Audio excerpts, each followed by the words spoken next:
Hello friends, I am UV and you watching our YouTube channel Modulation Academy. So आज का जो हमारा lecture है वो है भारत स्टेज इमसन नॉर्म्स के बारे में। किसके बारे में? भारत स्टेज इमसन नॉर्म्स के बारे में।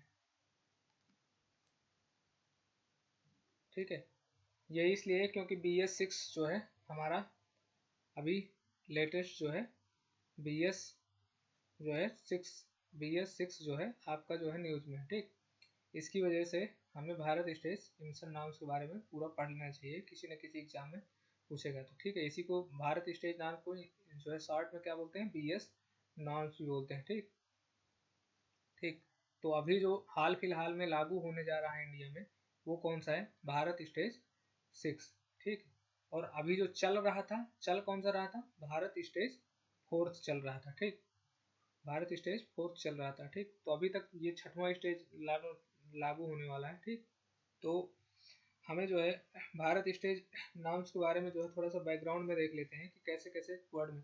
तो सबसे पहला क्वेश्चन तो आपसे जो है जो यहाँ पर बनेगा कि BS नाउन्स है क्या। तो BS नाउन्स के बारे में जो पहला क्वेश्चन ही आपसे बनेगा वो बनेगा कि जो है BS नाउन्स किसके इक्विवेलेंट है। ठीक, BS नाउन्स, तो आपको आपका जवाब होना चाहिए क्या कि यूरो नॉर्म के इक्विवेलेंट। किसके इक्विवेलेंट है? यूरो नॉर्म के इक्विवेलेंट। ठीक, अब एग्जाम में वहाँ पे US स्टैंडर्ड, ठीक है, US स्टैंडर्ड देके कंफ्यूज करेगा आपको, US स्टैंडर्ड देके या फिर और कोई कंट्री का नाम देके कि उसके स्टैंडर्ड पर बेस है। ठीक ठीक, US स्टैंडर्ड। ठीक, तो ये नहीं है। ठीक, इसका बेस है US यूरो नाम पर बेस है। ठीक, तो यदि आप पूरे वर्ड का देखो तो जो है वर्ड में जो है सबसे पहले जो है जो इमसन नाम, ठीक, जो है कब शुरू कर दिए गए थे। तो सबसे पहले जो फर्स्ट स्टेज के जो नाम है, जो फर्स्ट स्टेज वर्ड की बात कर रहा हूँ। ठीक, वर्ड में जो फर्स्ट स्टेज शुरुआत कब हो गई थी आपकी? 1991 से। कब से? 1991 में यूरो फर्स्ट आ गया था। क्या आ गया था? यूरो फर्स्ट नाम से लागू कर दिए गए थे। तो 1991 जो सबसे पहले किसके लिए लागू किया गया था? पेट्रोल व्हीकल के लिए। किसके लिए? पेट्रोल व्हीकल के लिए जो है सेट किया गया था नाम। ठीक, इसके बाद 1992 में इसे डीजल के लिए भी सेट कर दिया गया था। किसके? डीजल के लिए। ठीक, तो अब अपने इंडिया में देखें हम लोग, तो इंडिया में जो है फर्स्ट टाइम जो है यानी कि भारत स्टेज BS फर्स्ट जो है, ठीक, जो BS फर्स्ट है वो BS फर्स्ट के नाम से पहले शुरू में आया भी नहीं था। ठीक है, 2000 में। कब? सन 2000 में। ठीक है, किस किस चीज के लिए? एक तो पैसेंजर कार,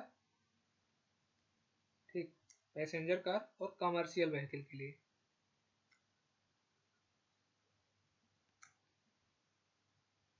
ठीक है, इन दोनों के लिए जो है यूरो फर्स्ट की इक्विवेलेंट। ठीक, यूरो फर्स्ट की इक्विवेलेंट जो है, यूरो फर्स्ट की इक्विवेलेंट इंडिया में क्या शुरू हुआ था? इंडिया 2000, ठीक, नॉर्म्स के नाम से शुरुआत की गई थी इसकी। ठीक है, जो कि किसके इक्विवेलेंट था? यूरो फर्स्ट के इक्विवेलेंट। ठीक, फिर आप देखोगे कि 2001 में जो है क्या शुरू कर दिया गया था? इंडिया 2000 नाम्स की जगह जो है भारत स्टेज या BS जो है सेकंड, ठीक, भारत स्टेज सेकंड नाम जो है शुरू कर दिया गया, जो किसके इक्विवेलेंट था? यूरो सेकंड के। तो अब आगे जितने भी हैं, जैसे भारत स्टेज थर्ड आएगा तो यूरो थर्ड के बराबर होगा, ऐसे ही। ठीक है, उसी स्टैंडर्ड पर बेस है हमारे यूरो नाम्स के अकॉर्डिंग। ठीक है, अब जो है सेकंड क्वेश्चन आपका यहाँ से बनता है कि जो है आपकी जो है भारत स्टेज नॉर्म है, ठीक है, भारत स्टेज जो नॉर्म्स हैं, ठीक, तो उनको यूरो नॉर्म्स के स्टैंडर्ड पर सेट करने की जो रिकमेंडेशन किसने दिया था? कौन सी कमेटी के रिकमेंडेशन पर बेस्ड है? ठीक है, ठीक है, कौन सी कमेटी का रिकमेंडेशन है? ठीक, तो कौन सी कमेटी के रिकमेंडेशन पे? मासेलकर कमेटी, मासेलकर कमेटी के रिकमेंडेशन पर बेस्ड है। ठीक, इसके बाद जो है जो BS थर्ड स्टैंडर्ड आया अपना, ठीक है, BS थर्ड नाम कब लागू हो गए? 2000 आपका 3 में। ठीक, 2003 में BS 3 लागू हो गया। ठीक, इसके बाद फिर आप देखोगे कि अप्रैल, ठीक, अप्रैल 2010 से क्या शुरू हो गया था, BS4 नाम शुरू हो गया था, ठीक। लेकिन कुछ एक सिटी पूरे ऑल ओवर इंडिया में नहीं लागू था, ऑल ओवर इंडिया में जिसको, ठीक है, 2017 तक लागू हो जाना था पूरे इंडिया में, ठीक। और इसके बाद फिर भारत स्टेज 2017 के बाद जो है, इसके बाद क्या लागू होना था, इसके बाद लागू होना था आपका BS5, ठीक। क्या लागू होना था, BS5, ठीक। लेकिन हम लोग इसको लागू ना करके अब जो है 2000 इसको स्किप करके, ठीक, स्किप कर दिया। इसके पीछे का रीजन है, और हम लोग सीधे किस पे आ रहे हैं, BS6 नाम पे आ रहे हैं, ठीक। अभी रेस्ट ऑफ द वर्ल्ड जैसे चाइना वगैरह हो गया, अभी BS मतलब यूरो 5 पे ही चल रहे हैं। किस पे चल रहे हैं, यूरो 5 नाम पे ही वहाँ के व्हीकल चल रहे हैं, लेकिन हम लोग BS6 पे जा रहे हैं। इसके पीछे का एक रीजन है, इसके पीछे रीजन ये है कि आप वर्ल्ड की टॉप पॉल्यूटेड सिटी देखोगे, टॉप 15 पॉल्यूटेड सिटी देखोगे, ठीक है, तो इंडिया की 15 में से 14 सिटी कहाँ की हैं, इंडिया की हैं, ठीक है। इसलिए हम लोग डायरेक्टली जो है किसमें, BS6 में स्विच कर रहे हैं, ठीक। कब से, 1 अप्रैल 2020 से, ठीक। अब देखो, तो अभी तीसरा क्वेश्चन हमारा यहाँ से बनता है कि जो है, जो ये BS नॉर्म्स हैं, ठीक है, BS नॉर्म्स, तो इनको फॉलो को किसे किसे करना पड़ता है। तो आपकी तो एक तो पेट्रोलियम ऑयल है, ठीक, पेट्रोलियम ऑयल इंडस्ट्री है, ठीक है, ठीक, तो इनको फॉलो करना पड़ता है। और ऑटोमोबाइल इंडस्ट्री, इनको भी फॉलो करना पड़ता है, ठीक है। क्योंकि कुछ स्टैंडर्ड सेट किए जाएंगे जो ऑयल के लिए होंगे, और कुछ स्टैंडर्ड होंगे जिससे वो ऑयल इनके लिए सूट करे, जो ये ऑयल बनाएंगे उसके लिए सूट करे इनकी व्हीकल, ये जो भी आपकी जैसे कार है, बाइक है, ठीक है। तो कुछ स्टैंडर्ड, उस स्टैंडर्ड पर आधारित जो है कुछ चीज़ें होंगी जो ऑटोमोबाइल के लिए सेट की जाती होंगी, ठीक। तो इन दोनों को ही जो है फॉलो करना पड़ता है BS नॉर्म, तो ये ध्यान रखना है। अच्छा, अब जो नेक्स्ट क्वेश्चन हमारा आता है कि BS नॉर्म जो है इंडिया में सेट कौन करता है। BS नॉर्म, BS नॉर्म के जो स्टैंडर्ड हैं उनको सेट कौन करता है, उनको सेट करता है CPCB। अब इस CPCB का फुल फॉर्म है सेंट्रल पॉल्यूशन कंट्रोल बोर्ड, ठीक है। ये किस मिनिस्ट्री के अंदर आता है, under ministry of environment and forest and climate change, ठीक है। तो CPCB जो है इसको क्या करती है, इस स्टैंडर्ड को सेट करती है, ठीक। फिर जो है हमारी नेक्स्ट चीज, नेक्स्ट थिंग ये है कि BS BS6 नाम, BS BS6 नॉर्म्स है जो हमारा, ठीक है, BS6 नॉर्म्स, ठीक है, से कौन कौन एक्सटेंटेड है, एक्सटेंटेड मतलब कौन कौन से जो है एक्सटेम,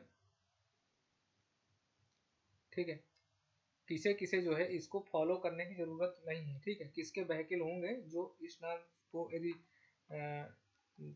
ना मैच करे तो वो अलाउड रहेंगे। तो आप देखोगे कि तो इंडियन आर्मी के व्हीकल, कौन,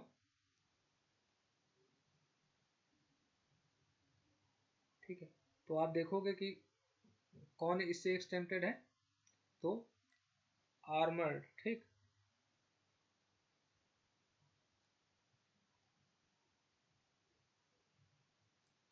and other specialised vehicle of,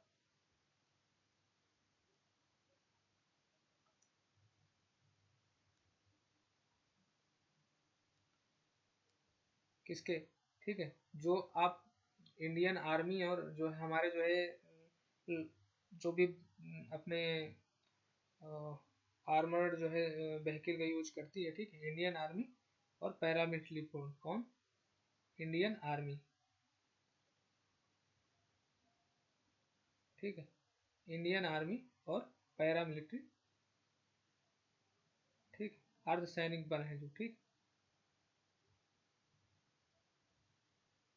तो इनके व्हीकल जो है इस नाम से जो है एक्सटेम्प्टेड है, ठीक है। इनके जो है लोअर नाम के भी हो सकते हैं, ठीक है। BS6 के यदि नहीं होंगे तो इनको अलाउ रहेगा, ठीक। अच्छा, नेक्स्ट क्वेश्चन हमारा अब बनता है कि जो है 6 को BS6 को इम्प्लीमेंटिंग एजेंसी कौन सी, ठीक। स्टैंडर्ड सेट कौन करता था, इम्प्लीमेंटिंग एजेंसी। इम्प्लीमेंटिंग एजेंसी आप देखोगे ICAT, ठीक। ठीक है, तो इसका फुल का international centre for automobile technology, इसका फुल फॉर्म है international centre for automobile technology, international centre for automobile technology, ठीक है। BS6 को जो है ये, ठीक, तो यही जो है पूरा सर्टिफिकेट देगी, ठीक। इम्प्लीमेंटिंग नोडल एजेंसी, ठीक, ICAT। तो ये इतना ध्यान रख लेना, ठीक। अब जो हमारे जो नेक्स्ट क्वेश्चन बनेंगे वो बनेंगे जो है BS4 और BS6 के कंपैरिजन, किस पर, BS4 और BS6 के कंपैरिजन, ठीक। तो नेक्स्ट जो डिफरेंस हम देखना है वो ये है कि BS4 में और BS6 के स्टैंडर्ड में क्या डिफरेंस है, ठीक है। तो यहाँ से क्वेश्चन बनेंगे और बहुत ही इंपॉर्टेंट है, इसको बिल्कुल से आपको याद कर लेना है, ठीक। और कैसे याद करना है और कैसे क्वेश्चन बनेंगे मैं जो है आपको बताऊंगा, ठीक है। तो इस तरह से लिख लिया है। तो आप जैसे देखोगे कि कार्बन मोनोऑक्साइड की, जैसे कार्बन मोनोऑक्साइड, तो कार्बन मोनोऑक्साइड आप देखोगे तो BS4 में भी, ठीक, 0.5, ठीक है था, और इस जो है BS6 में भी 0.50, ठीक। तो कोई कार्बन मोनोऑक्साइड में कोई चेंज है, ठीक है, कोई चेंज नहीं है यहाँ पर, ठीक है। तो कार्बन मोनोऑक्साइड जितना BS4 में इमिट हो रहा था उतना ही BS6 के जो है व्हीकल में इमिट होगा, ठीक है। तो ध्यान रखना कार्बन मोनोऑक्साइड में कोई भी चेंज नहीं आ रहा, ठीक है। फिर जो है आपकी आती है नाइट्रोजन के ऑक्साइड, कौन, नाइट्रोजन के ऑक्साइड। अब यहाँ पर देखो दो चीजें, ठीक। तो आप देखोगे कि जो है जैसे 250 मिलीग्राम NOx में, जैसे आप डीजल के लिए ले लो, पहले देखते हैं डीजल के लिए और पेट्रोल के लिए। तो यहाँ पर देखोगे किसमें, BS4 में, तो डीजल के लिए BS4 में जैसे 250 मिलीग्राम, ठीक है, पर किलोमीटर जो है 250 मिलीग्राम पर किलोमीटर इमिट हो रहा था। तो यही चीज जो है BS6 में जाके कितनी हो जा रही है, लगभग 80 मिलीग्राम हो जा रही है, ठीक है। 250 से कहाँ जा रहा है, 80 मिलीग्राम। अब देखो कितना डिफरेंस आ गया, कितना कम कर दिया डीजल से जो है, जो नाइट्रोजन के ऑक्साइड है वो इमिट होना, ठीक है। तो लगभग इस चीज का यदि आप चेंज देखोगे तो लगभग कितना, 70% NOx क्या कम हो जा रहा है, 70% जो है क्या कम हो जा रहा है BS6 में, BS4 की तुलना में 70% कम हो जा रहा है NOx, किसमें, डीजल में, ठीक है, किसमें, डीजल व्हीकल में, ठीक है। और आप पेट्रोल व्हीकल का देखोगे, ठीक, तो पेट्रोल व्हीकल में आप पहले देखोगे तो यहाँ पर जैसे 80 मिलीग्राम पर किलोमीटर जो है यहाँ पे इमिट हो रहा था, ठीक है। और BS6 में आते ही ये लगभग कितना हो गया, 60 मिलीग्राम पर किलोमीटर इमिट होगा। तो कितने का चेंज आ गया, लगभग आपका देखोगे कि 25% जो है कम रिडक्शन होगा NOx में, किसमें, पेट्रोल में, ठीक है। ठीक, तो ये चीज ध्यान रखना है कि 70% कम रिडक्शन किसमें होगा NOx का, डीजल में, ठीक है। डीजल में लगभग 70% NOx का इमिशन कम कर दिया, और 25% कम इमिशन होगा पेट्रोल व्हीकल में यदि BS6 के आप लेते हो। तो ये दो पॉइंट याद रखना है, ठीक है। इसमें डीजल में 70% NOx कम हो जाएगा, और पेट्रोल व्हीकल में 25% NOx या नाइट्रोजन के ऑक्साइड जो है कम इमिट होंगे, ठीक। अब जो नेक्स्ट थिंग हमारी आती है वो आती है पार्टिकुलेट मैटर। क्या आती है, पार्टिकुलेट मैटर, PM पार्ट की। क्या आती है, PM पीएम पार्टिकुलेट मैटर या पीएम पार्ट कहलाते हैं। ठीक, तो आप पहले देखोगे कि पहले जो particulate matter B S four वाले व्हीकल में जो जो इमिशन हो रहा था यहाँ पर 0.025, ठीक है, ppm, वही जाके BS6 वाले में कितना हो जा रहा है 0.005 ppm हो जा रहा है। ठीक, पार्टिकुलेट मैटर की बात हो रही। ठीक, तो देखो कितना कम हो गया, तो इसको आप देखोगे तो लगभग कितने परसेंट कम हो गया, लगभग 80% पार्टिकुलेट मैटर कम इमिट होंगे, लगभग 80% कम। ठीक है, लगभग 80% कम जो है पीएम पार्टिकल इमिट होंगे BS4 में, तो ये चीज ध्यान रखना है।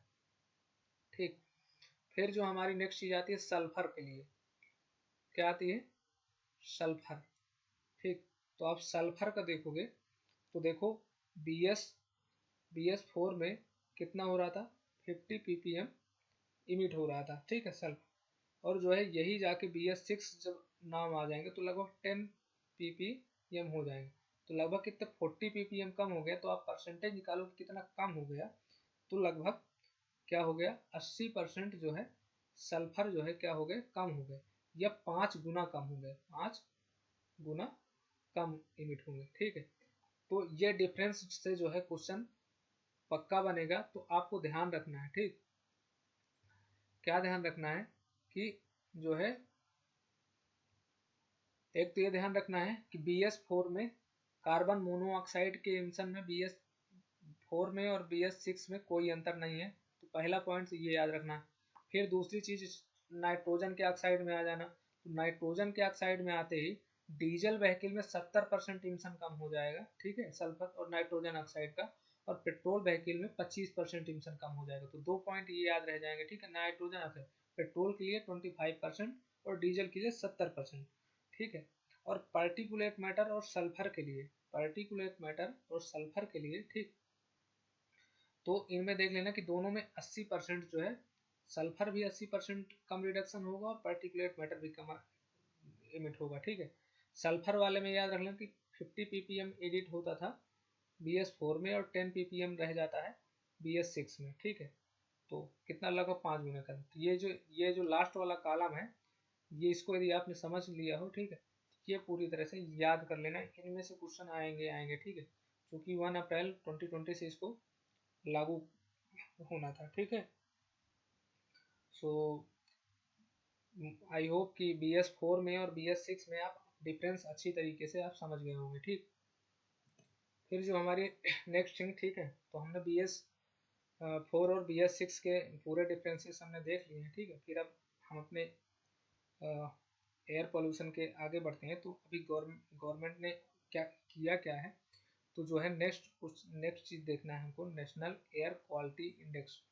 नेशनल एयर क्वालिटी इंडेक्स, ठीक है, नेशनल एयर क्वालिटी इंडेक्स, इसका फुल फॉर्म क्या है, national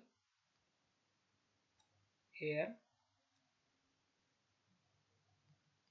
quality index.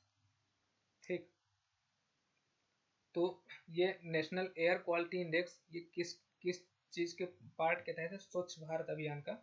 National air quality index क्या है, पार्ट है किसका, स्वच्छ भारत अभियान। ठीक, स्वच्छ भारत अभियान, ठीक, इस मिशन का जो है, ठीक है, तो नेशनल एयर क्वालिटी इंडेक्स में बेसिकली क्या है, डिस्प्ले किया जाता है, ठीक, जो 8 मेजर पॉल्यूटेंट है। ठीक, कौन कौन कौन से 8 मेजर पॉल्यूटेंट, तो नेशनल एयर क्वालिटी इंडेक्स में कौन कौन से 8 जो है मेजर पॉल्यूटेंट हैं, ये हमें ध्यान रखना है। ठीक है, जिनका कितना आपके सिटी में कितना लेवल है, ये चीज जो है डिस्प्ले करते हैं। ठीक, तो इनमें से जो 8 हैं वो कौन कौन से हैं, ठीक है, तो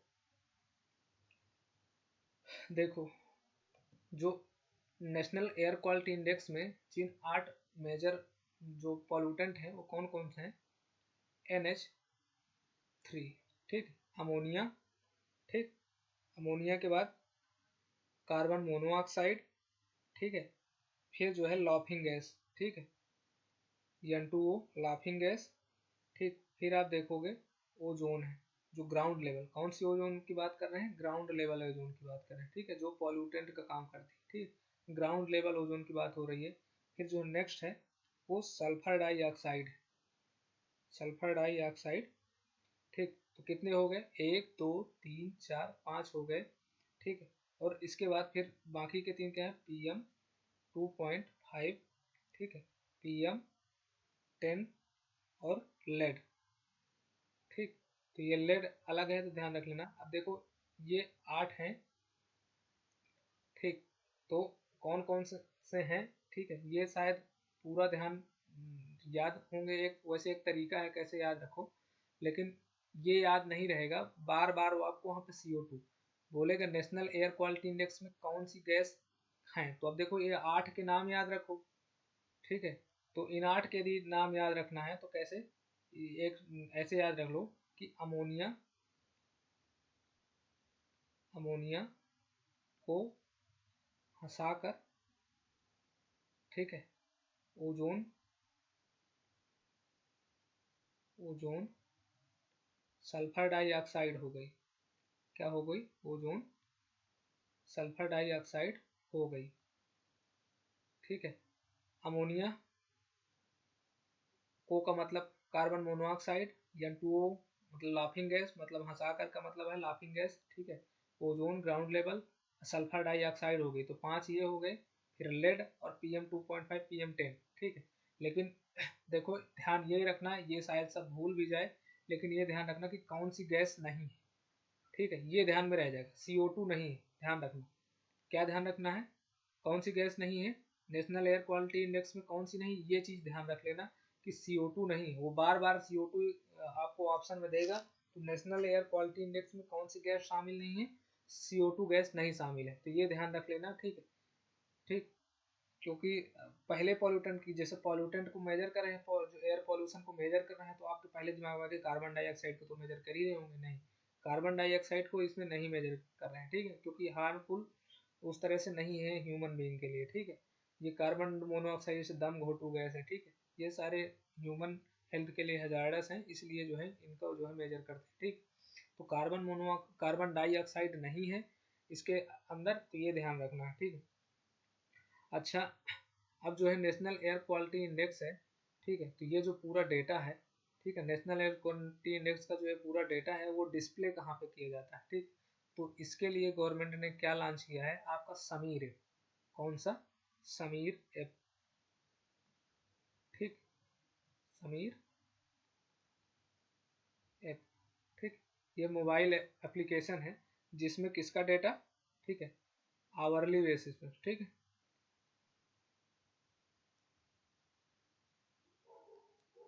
आवरली बेसिस पे किसका data, national air quality index का जो डेटा है, आपकी जो 8 गैसेस हैं, ठीक है, वो जो है डिस्प्ले की जाती है, ठीक। एक चीज और ध्यान रखना कि नेशनल एयर क्वालिटी इंडेक्स में, ये नेशनल एयर क्वालिटी इंडेक्स है ना, तो इसमें जो है वन कलर क्या डिसाइड होता है, वन नंबर,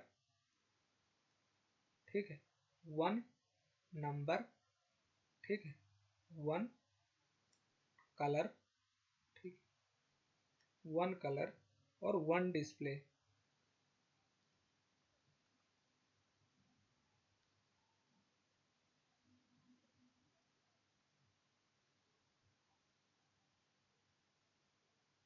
ठीक। तो ये चीज है, ठीक। तो जैसे आप देखोगे हर एक जो सिटी है उसमें एक कलर जो आपका, आप इस मोबाइल समीर ऐप को करोगे तो आपके जो है सिटी का कुछ ना कुछ एक नंबर की क्या लेवल है कितना, तो एक कलर डिसाइड होगा कि जो है सिवियर कंडीशन में है कि हाँ ग्रीन होगा, जैसे मान लो ग्रीन कलर है तो हाँ ठीक है वहाँ का एयर का हेल्थ ठीक है। और जो है जो भी कलर असाइन होंगे, ठीक है, रेड है तो बिल्कुल हजार्डस है सिचुएशन है एयर की, तो इस तरह से जो है एयर की सिचुएशन डिसाइड होगी, ठीक। तो अब जो है इस समीर ऐप को, दूसरी चीज ये है कि समीर ऐप को जो है किसने डेवलप, किसने किया है, इस समीर ऐप को डेवलप किसने किया है, समीर ऐप को डेवलप किया है CPCB ने, CPCB, central pollution control board, central pollution control board ने जो है डिस्प्ले किया है, ठीक है। तो और ये समीर ऐप सिर्फ डिस्प्ले भर नहीं करेगा, जो है आपकी कंप्लेन है, ठीक है, आप कंप्लेन जो है शिकायत है पॉल्यूशन से रिलेटेड, जो एयर पॉल्यूशन से रिलेटेड शिकायत है, ठीक, कंप्लेन, ठीक है, तो आप फाइल कर सकते हो, ठीक है, सिप में जाके फाइल कर सकते हो, ठीक है। या फिर क्या कर सकते हो, आप जो है फीडबैक ट्रैक भी कर सकते हो कि आपकी जो उसको आपने जो शिकायत की है उस कंप्लेन को जो है आप ट्रैक कर सकते हो और फाइल भी कर सकते हो यहाँ से। तो समीर ऐप ये भी करेगा, ठीक है। एक तो आवरली बेसिस पे नेशनल एयर क्वालिटी इंडेक्स का जो है डेटा क्या करेगा, डिस्प्ले करेगा, ठीक है। ये समीर ऐप के एक तो ये काम है, दूसरा एक है कि जो कंप्लेन है एयर पोल्यूशन से रिलेटेड उनको आप वहाँ रजिस्टर कर सकते हो और ट्रैक कर सकते हो, ठीक है। डेवलप किसने किया है, सीपीसीबी ने डेवलप किया है, ठीक है। नेशनल एयर क्वालिटी इंडेक्स है, उसमें 1 नंबर 1 कलर 1 डिस्प्ले, ठीक। तो ये चीज़ ध्यान रख लेना, ठीक। अच्छा देखो, NAQI national air quality index है, ठीक, नेशनल एयर क्वालिटी इंडेक्स है। तो NAQI से आप जो है कंफ्यूज हो गए, NAAQS, ठीक, नॉक्स के बारे में, ठीक। तो ये नॉक्स है क्या, नॉक्स के बारे में, ठीक। तो यदि आप इसका फुल फॉर्म देखोगे, ठीक, तो इसका फुल फॉर्म है ये, ठीक है। ये यस का मतलब है स्टैंडर्ड, ठीक। NAAQS national ambient air quality index, NAAQS का फुल फॉर्म क्या है, नेशनल एम्बियंट, ठीक है, कंफ्यूज नहीं होना, ठीक, कंफ्यूज नहीं होना, ठीक। ये नॉक्स दूसरी चीज है और NAQI दूसरी चीज, एम्बियंट एयर क्वालिटी,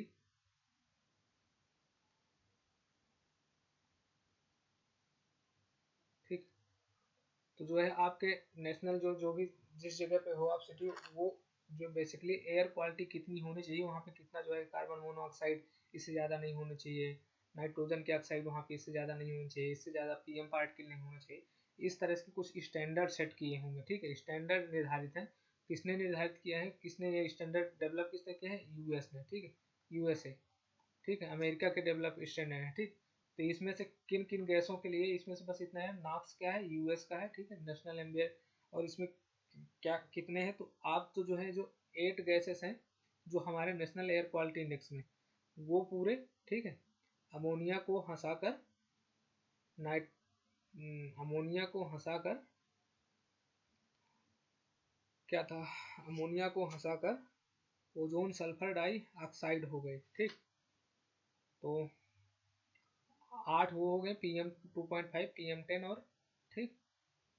और जो और हैं वो कौन कौन सी, बेंजीन, 3 और, बेंजीन प्लस बेंजोपायरीन,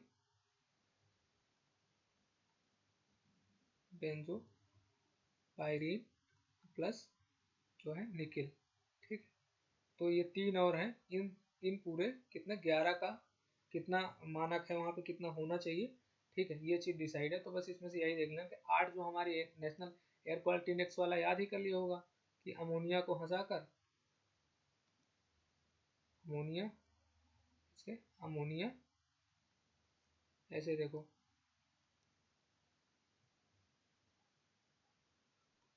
क्या है, अमोनिया को हंसाकर ओजोन सल्फर डाइऑक्साइड हो गई, तो 5 ये हो गए, PM2.5, PM10 और जो है लेड, ठीक। तो इतने गैसेस हैं, ठीक, इतने को जो है इसमें मेजर किया जाता है, ठीक है। तो ये डिफरेंस आई होप यहाँ तक समझ गए होंगे आप, ठीक है। फिर जो है नेक्स्ट थिंग है वो क्या है, सफ़र, कौन से, सफ़र ऐप की बात कर रहे हैं, यस है, ठीक। अब ये क्या है, इसका आप फुल फॉर्म देखोगे, इसका फुल फॉर्म आप देखोगे तो इसका फुल फॉर्म है कि system of air quality, system of air quality and weather forecasting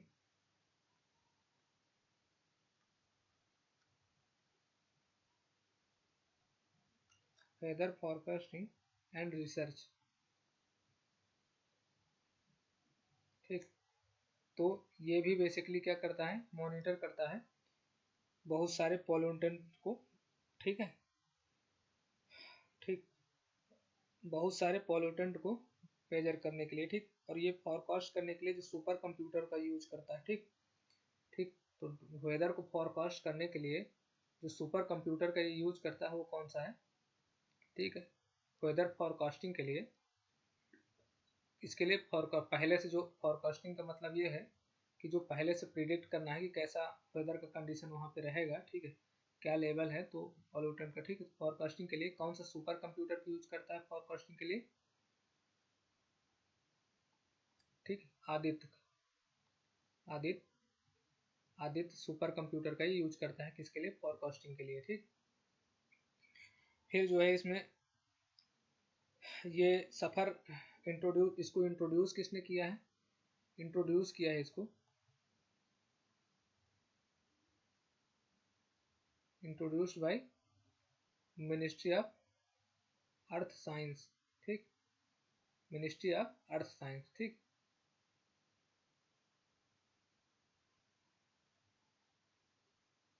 ठीक, मिनिस्ट्री ऑफ अर्थ साइंस के द्वारा।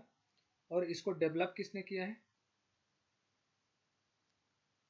इस सफर ऐप को डेवलप किसने किया है, IITM पुणे ने, किसने, IITM पुणे ने इसको क्या किया है, डेवलप किया है।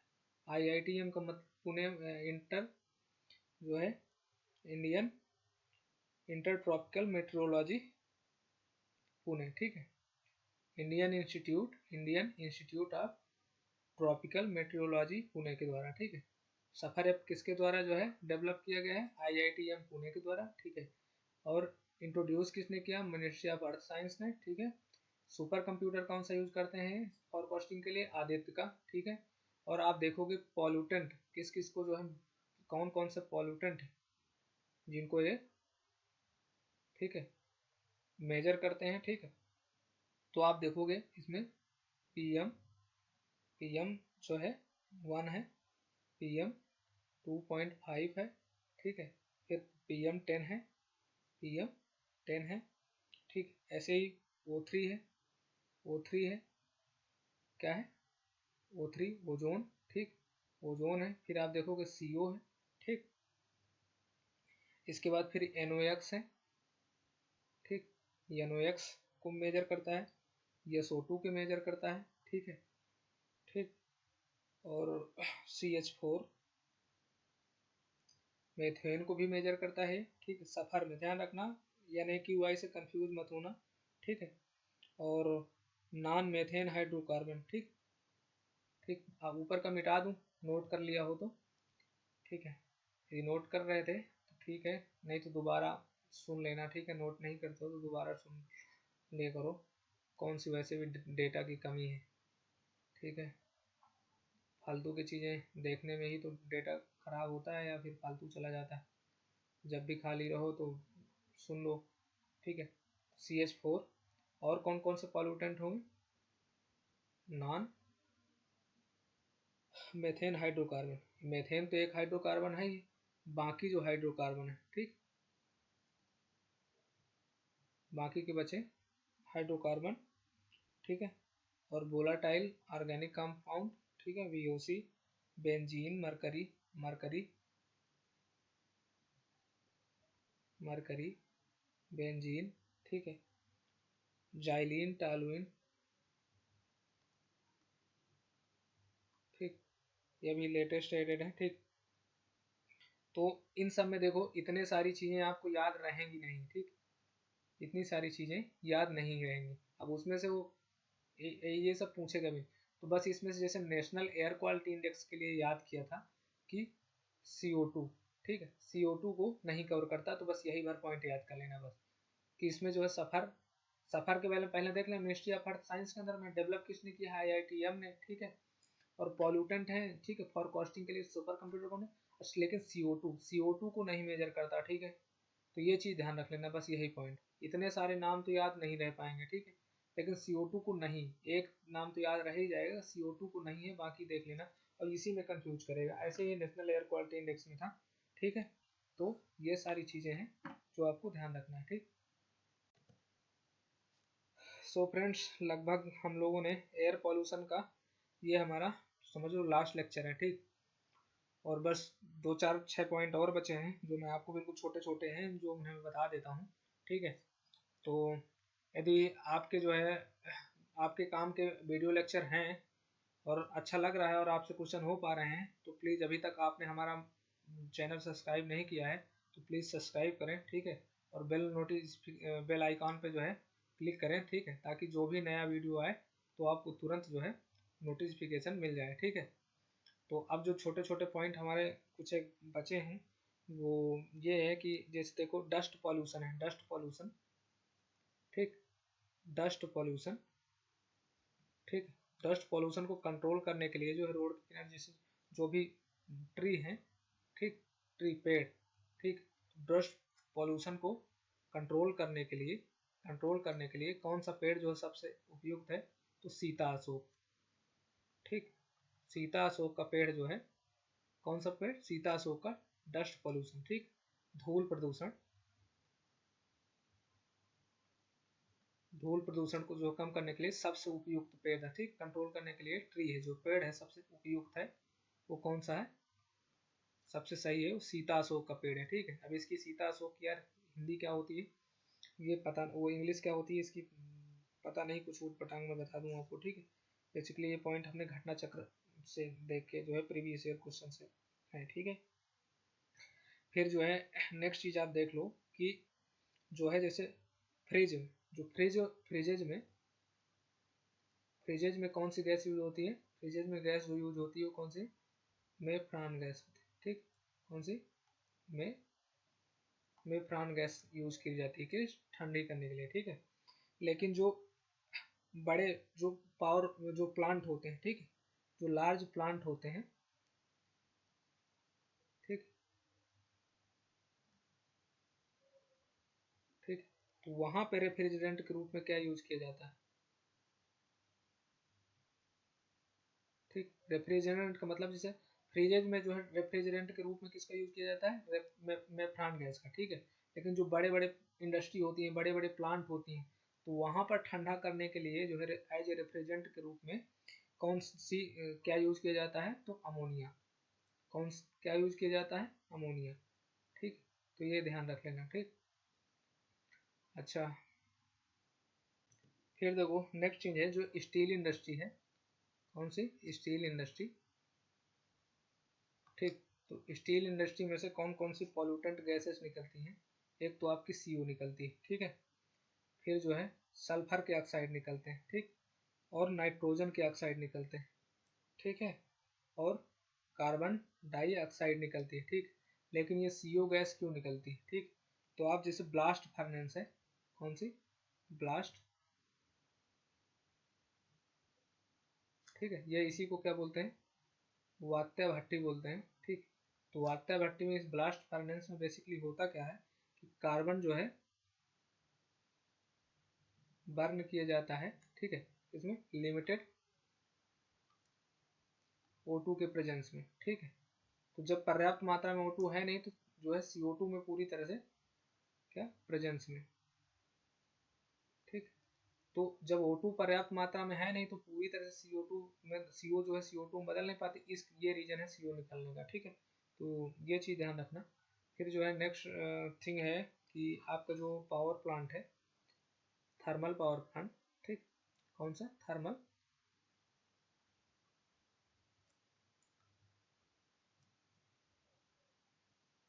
ठीक, थर्मल पावर प्लांट।